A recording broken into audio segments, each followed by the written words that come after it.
ఆ నిజాలతోని ఇది వాస్తవం అంటాం. ఎక్కడ బూతులు కానీ అసభ్యత కానీ అక్కర్లా, వాటిని ఎంకరేజ్ చేయం. పార్టీగా మనం YSRCP we are against all those things. మన ఇక్కడ ఎవడన్నా అలాంటి తట్టుకోలే కడపంటతో ఎవడన్నా అభిమాని ఎవరన్నా బయట తిట్టే ఎవరినైనా మనం ఎంకరేజ్ చేసినట్టు కానీ సీనియర్ నాయకులు ఉన్నట్టు ఒక్కడిని చూపండి.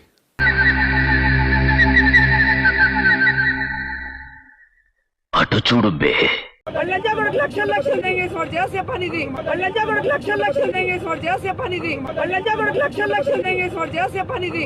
దొంగ మొండ గుడిసెట్ట బంగారు బతికైనా మానుతాను గాని నా గుడిసెట్టతనం మానుకోను అన్నదట. పోరంపోకు మొండ దరిద్ర గొట్టు మొండ. నువ్వు కూర్చోడానికి నించోడానికి వంగడానికి ఎంత డబ్బులు తప్పుతున్నావే దొంగ మొండ. అమ్మ మొగుడు కట్టించాడు తిరుపతి గుడి. ఆకు పువ్వు తెలియని వాళ్ళు ఏదైనా వచ్చి మాట్లాడితే చెప్తానా కొడక నిన్ను ఎవడు కాపాడు గుర్తుపెట్టుకో. నీకు వచ్చా పోలీసులు ఏంట్రా బాబీ రాజకీయ పాల్పడలేదా? నాలుక కట్టేపోద్దు జాగ్రత్త. చెప్పేది ఓకే ఓకే సార్ చెప్పేది ఓకే ఓకే సమాసాలు తెలుసు. సాంసరావు గారు కొడక